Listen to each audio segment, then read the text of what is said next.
چەکی سیخوڕی و سکاڵای 406 ملیۆن دۆلاری دژی بنەماڵەی بارزانی.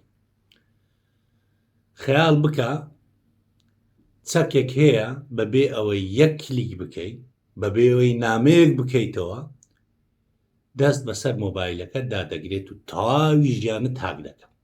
ئەمە چیرۆکی سکاڵایەکی 406 ملیۆن دۆلاریە لە نیویۆرک کە پەردە لەسەر نهێنیە سیخوڕەکانی بنەماڵەی بارزانی لا دەدات.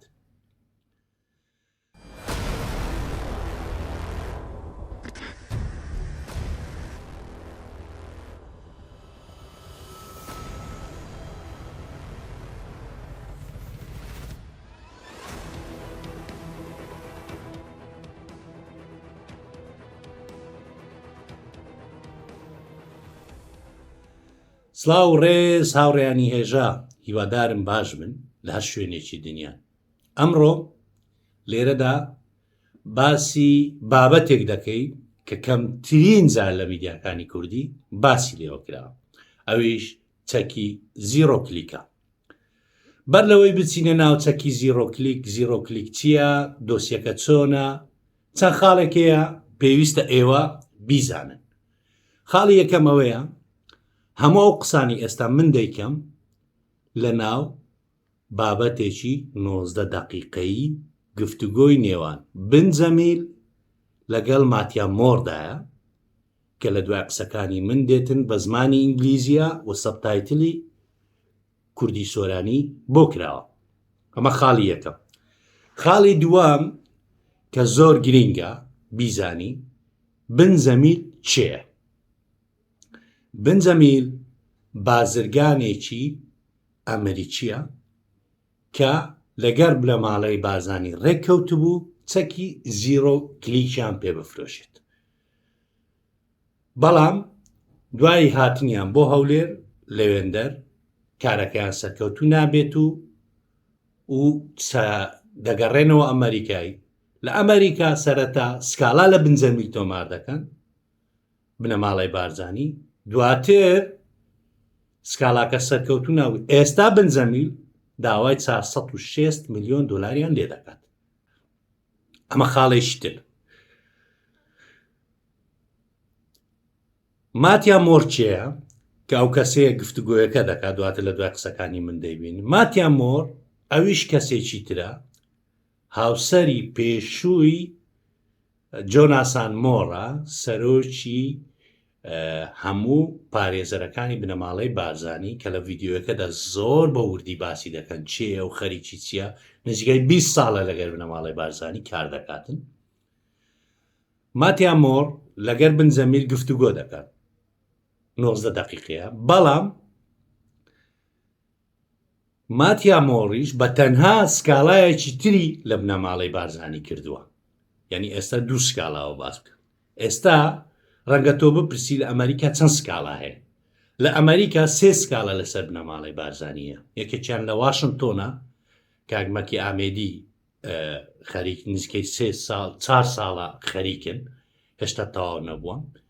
دوانیشیان لە نیویۆرک، یەکێکیان ماتیا مۆر کردوێتی، یەکێکیان جەمیل کردوێتی. ئەم شەو لەم ڤیددیۆیەدا بە کورتی بە پوختی چیرۆکی چەکی زیرۆ کلیک هەمووی لە گفتوگۆیەکەی ئەواندا هەیە. بەڵام وەکو دەواازە چەند شتێکێ من بۆ ئێوە باسی. زیرۆ کلیک چییە؟ یعنی تەکنەلۆژیایەکی زانیاری زۆر پێشکەوتووە، چەکێکی دیجیتاڵیە تەنها بە ناردنی کورتە نامەیەک بەبێەوەی نامەکە بکەوە، بە ناردنی ئیمێلێک بەبێەوەی ئیمێلەکە بکەوە کلیچ لەسەر بکەیت دەست بەسەر هەموو ژیانتدا دەگری و سیخوڕیت بەسەر دەکات. حکومەتی هەرێم لە ڕێگای بازرگانێکەوە بە ناوی جەمیل هەوڵێکڕینیان چەکەیدایە. بەڵام لە کاتی تاقیکردنەوەی چەکەکە لە هەولێر بەرپرسانی پارتی و بنەماڵەی بارزانی هەوڵیان داوە تەکنەلۆژیاکە بدزن. ئەمە بە قسەی ئەوان بدزن و دەستی بەسەردا بگرن و قۆڵی بازرگان ئەمریکیەکەش بپڕن. و هەر لە هەولێر تیمێکی تەکنیکی لە باشووری ئەفریقیاوە دێن کە تایبەتن بە پەرەپێدانی ئەم تەکنەلۆژیایە، هەڕەشەیان لێ دەکرێن ناچار دەکرێن چەند هوتێرێک بگۆڕن. اینجا خاڵێکی تر کە لە ناو قسەکانی ئەوان باس کراوە ئەویش ئەوەیە دوای ئەوەی کە پرۆگرامەکە سەرکەوتو نابێ بنجەمیل لەگەڕێتەوە ئەمریکا بنەماڵەی بارزانی لە ڕێگای پارێزەرەکانیەوە لە ئەمریکا هەوڵی بێدەنگکردن و تۆمەت بەخشینەوە بۆ بنجەمیل دروست دەکەن بۆ ئەوەی دەستگیر بکرێت و نەتوانرێت شایەدی بدە و دۆسیە سکاڵای یاساییەکەی بەرامبەریان نەکرێت. ئەمە لە ناو ڤیددیۆکە بە دوور و درێژی باز دەکەم بۆیە من لێرە زۆر باز ناکەم. اینجا خاڵێشتر گرینگە ئێوە بیزانن ئەم سکاڵایە لە چێ تۆمارکرا بەرامبەر بە چێ تۆمارکرا 4 کەس و لەگەر تیمی پارێزەران تیمی پارێزەران زۆر 4 کەسەکە چێنە مەسرور بارزانی وەیسی بارزانی کوڕێکەیە کۆمپانیایکی کارتۆنی لە ڤێرجینیا هەیە بە ناوی LCC ئاسۆ بە ناوی ئافان شێروانی و کەسێکی تر هەیە کە سکاڵای لە بەرامبەر تۆمارکرایە بە ناوی خەسرۆ وەسمان کە لە ناو ڤیددیۆکەی کە قسەی نێوان ماتیا و بنجەمیلە دەرێن پارتیەکان خۆیان پێیان دەگۆ جەنەڕاڵ بەڵام من نازانم چێە. بۆیە ئەم سکاڵایە و لەگەر تیمی پارێزەران چکە سەرپێچی یاسایان کردیە بە تۆمارکردنی سکاڵایەک بۆ بێدەنگکردنی بنجەمیل. بۆیە من زیاتر قسە لەسەر ڤیددیۆکە ناکەم بۆی سپۆیلی ڤیددیۆکە نەکەم بەڵام کە خاڵ هەیە بەر لەوەی بچینە ناوبەشی ڤیددیۆکە کە گرینگە ئێوە بیزانن ڤیددیۆکە بە زمانی ئینگلیزی لە هەجێ ئەمریکی قسە کراوە و زۆر پرۆفیشناڵانە و خێرایانە قسە دەکەن ڕەنگە سەبتایتڵەکە زۆر خێرا بێتن نەتوانن بیخوێننەوە بەڵام بۆ ئاسانکاری ئێوە من لە کۆمنت لینکی وێبسایتی تەفدا پرێس دادنێم تەواوی گفتوگۆکە بە تێکست لەوێن دەرهەیە ئەگەر ویستت زیاتر تێبگەی دەتوانی لەوێن دەر هەمووی بخوێنیەوە. بەڵام وەکووتم ئەم قسانەی من ئێستا دەیکەم کە کردم هەمووی لە ناوەڕۆکی ئەم گفتوگۆیە دەرهاتووە و لەگەڵ قسەکردنی تایبەتی ئێمە لەگەڵ ماتیامۆڕ و بنجەمیل ئەنجامی گرتووە. بەیەکەوە سیر دەکەین دواتر تێبگەن بنەماڵەی بارزانی خەریکی چکارێکی قێزەوم بۆ بەسەر خەڵکی کوردستانەوە بەڵام خۆشبەختانە سەرکەوتو نەبووە ئەژینا ژیانی هەر هەمووتان دەکەوتونە دەکەوتە بندەستی بنەماڵەی بارزانی لەوەی ئێستا خراپتر بەڵام خۆشبەختانە کارەکە سەرکەوتو نەبووە. بەیەکەوە سەیری ڤیددیۆکە دەکەین.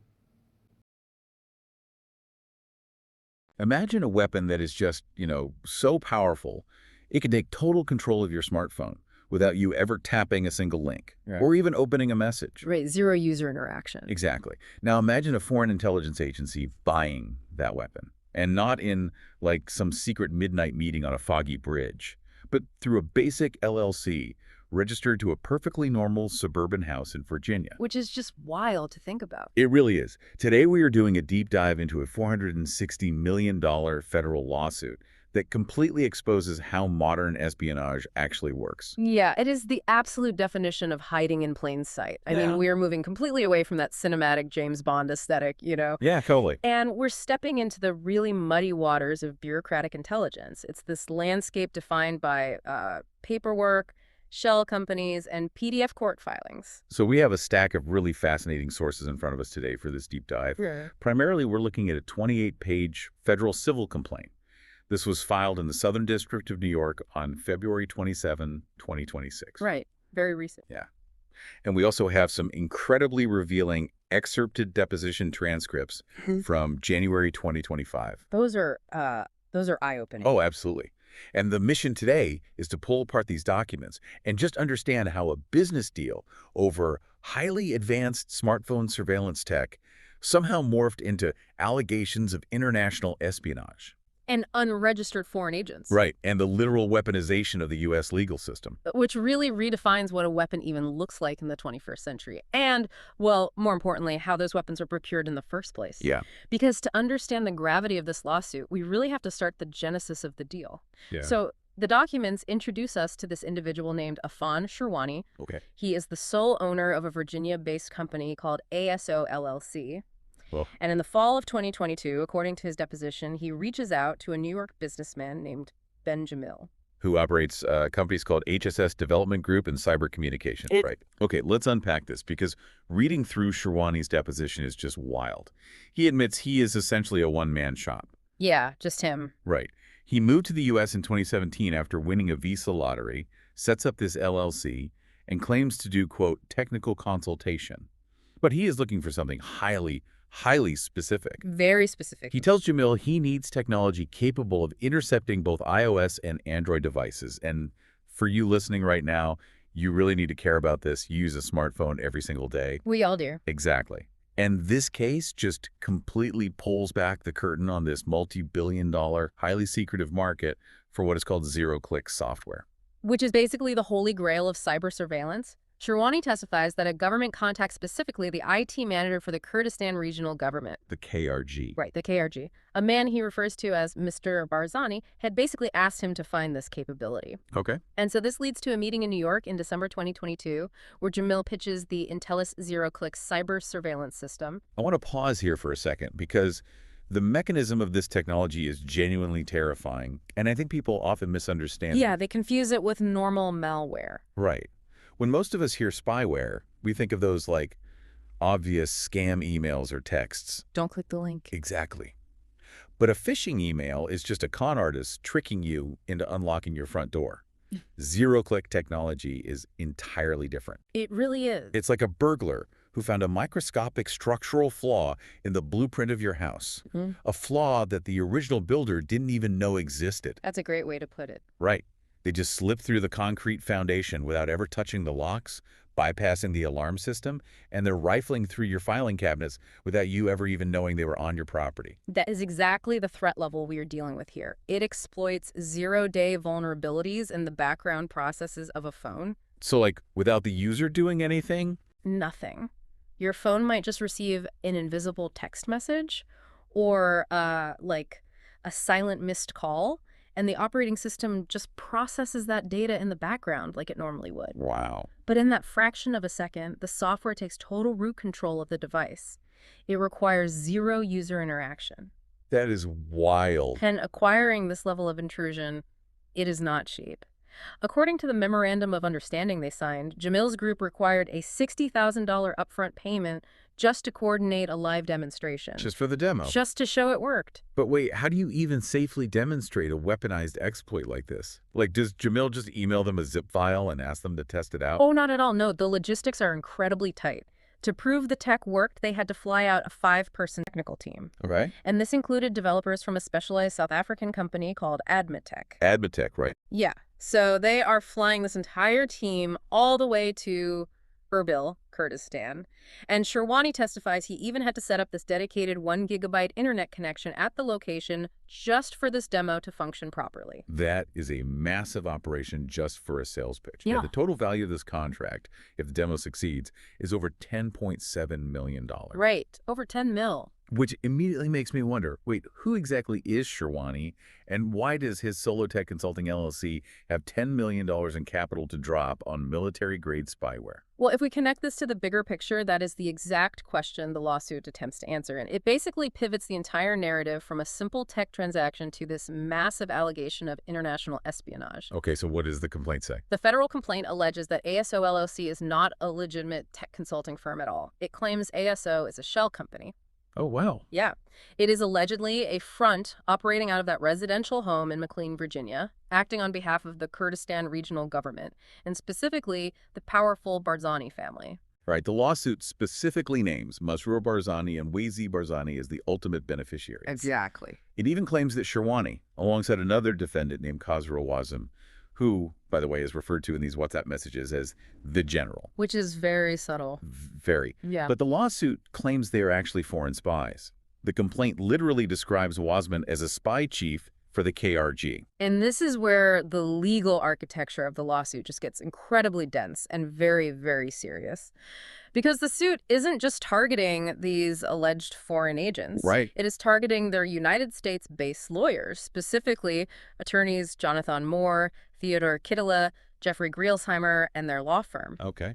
The lawsuit alleges these American lawyers failed to register under FARA, the Foreign Agents Registration Act, and violated the Foreign Corrupt Practices Act, or the FCPA. Wait, hold on. If I hire a lawyer to defend me in court, they aren't suddenly my agent. It's literally their job. Right, right. So how does a civil plaintiff justify targeting American lawyers just for having foreign clients? Like, wait, aren't lawyers allowed to represent foreign clients in court without being labeled foreign agents? Where exactly is the line drawn between normal legal defense and illegal, unregistered lobbying? That is the pivotal legal tension in this entire document. Yeah. So FRA was designed for transparency, so the U.S. government knows exactly who is lobbying or acting on behalf of foreign powers within our borders. Makes sense. Now, you're correct. There is an explicit exemption in FRA for bona fide, routine legal representation in a court of law. Okay. A lawyer defending a foreign national in a lawsuit absolutely does not need to register as a foreign agent. However, the lawsuit argues these attorneys sprinted way past that line. Okay, so what takes a lawyer from being a legal defender to an unregistered proxy? The mechanics of their daily tasks. Yeah. The complaint alleges that the lawyers knew ASO LLC was a sham entity designed solely to conceal the KRG's involvement and basically circumvent U.S. laws. Wow. Okay. Furthermore, it alleges one of the lawyers, Jonathan Moore, had been doing financial services for the Barzanis for almost 20 years. Financial services. Yeah, we are talking about paying their credit cards and opening bank accounts. Wait, really? Paying their credit cards? Yes. And that is not routine legal defense. When an attorney handles personal finances and sets up corporate structures just to obscure the identity of a foreign principal, the suit argues they are actively advancing foreign political interests. Ah, I see. And that strips away the legal exemption and triggers the strict FARA registration requirement. So the allegation is that they were using their law licenses and, the presumption of routine legal work as a shield to do the administrative bidding of a foreign intelligence operation on U.S. soil. Precisely. That is staggering. Yeah. And what were they allegedly trying to cover up with all these shell companies? Well, that takes us back to Erbil, Kurdistan, for the actual demonstration of this zero-click tech. Right. Remember the South African team from Admitech that was flown in? Yeah, the 5-person team. According to the complaint, the demonstration turned incredibly chaotic.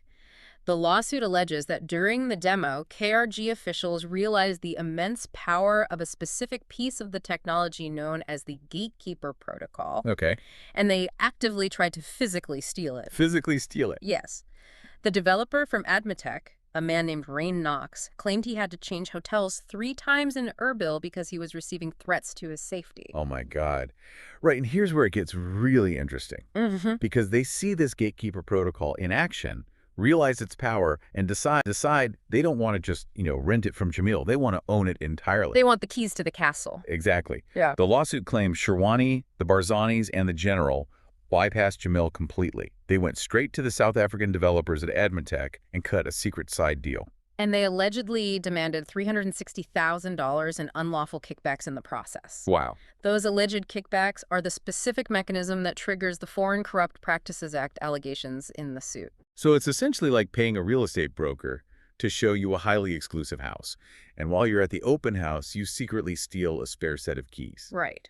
Then you track down the original builder of the house and bribe them so you can cut the broker out completely and just take control of the property yourself. That is a perfect way to visualize the breach of contract. And the financial fallout for Jəمیl was astronomical here. I bet. The complaint states he had an established agreement that would have given him a 51% share of a new company owning this intellectual property. Okay, so a majority stake. Yeah. And because of this alleged tortious interference, Jəمیl claims he lost out on $450 million in potential global revenue. $450 million. That is insane. To put that massive number in perspective, the complaint cites a Carnegie Endowment report that values the broader global zero-click surveillance industry at a staggering $12 billion. $12 billion. That's an ocean of money. Which absolutely explains why the stakes are so high and why people are allegedly willing to threaten developers and hotels. But I have a huge structural question here. If Jəمیl got cut out so blatantly overseas, like in Kurdistan in South Africa, how did a breach of contract on the other side of the planet turn into a brutal $460 million federal lawsuit filed in the state of New York? Well, because Jəمیl didn't just walk away and accept the loss, he tried to fight back. Right. He started sharing his case files, the deposition exhibits, and his evidence with various U.S. lawyers, trying to retain domestic counsel to go after the defendants. Makes sense. And when the defendants realized he was actively building a case against them, the lawsuit alleges they weaponized the American justice system itself to silence him. And when you say weaponized, you aren't speaking metaphorically. Yeah. Because I am looking at Exhibit A from the source text. It's intense. It's an official court order from the Commercial Division of the Supreme Court of New York in Westchester County. The defendant's U.S. lawyers filed an order to show cause to hold Ben Jəمیl in criminal contempt. The document literally has a warning printed in bold all caps that says, your failure to appear in court may result in your immediate arrest and imprisonment. Yeah, what's fascinating here is the specific legal mechanism Jəمیl is using to strike back against that threat in this federal complaint. Okay. He is suing them under 42 U.S. Code Section 1983, claiming a deprivation of his civil rights under color of state law. Wait, usually you only see Section 1983 used to sue police officers or prison guards or mayors, actual state officials who abuse their government power? Right, state actors. So how does a law meant to police the government apply to private attorneys who are just filing paperwork in a commercial dispute? Well, it comes down to the state's monopoly on violence, which includes the power to put someone in a jail cell.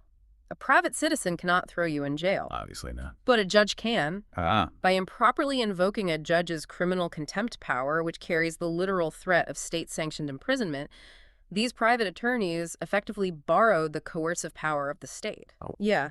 Jəمیl is arguing that because they wielded that state power purely as an intimidation tactic on behalf of a foreign client, they transformed themselves into state actors operating under color of state law.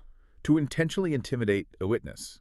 Because the complaint points out that the Barzani family and these same defendants are already facing other massive federal lawsuits in Washington, D.C. and Delaware. Yes, entirely separate cases. Right. And we are talking about severe allegations involving terrorism funding, money laundering, and human rights abuses. Serious charges. So the claim is that this criminal contempt charge over a simple contract dispute was actually a mechanism of civil extortion. They basically wanted to throw Jəمیl in a New York jail cell so he couldn't testify or provide evidence in those other federal cases. It is a textbook definition of abuse of process. Yeah. The legal system allows for contempt motions to enforce court orders, sure. Right. But they allegedly used this legitimate legal tool for an entirely illegitimate collateral purpose, to permanently silence a witness who posed a threat to a foreign government's broader interests in the U.S. Unbelievable. In fact, there are WhatsApp messages heavily referenced in the complaint where the defendants allegedly tell Jəمیl all will be forgotten and they will drop the criminal contempt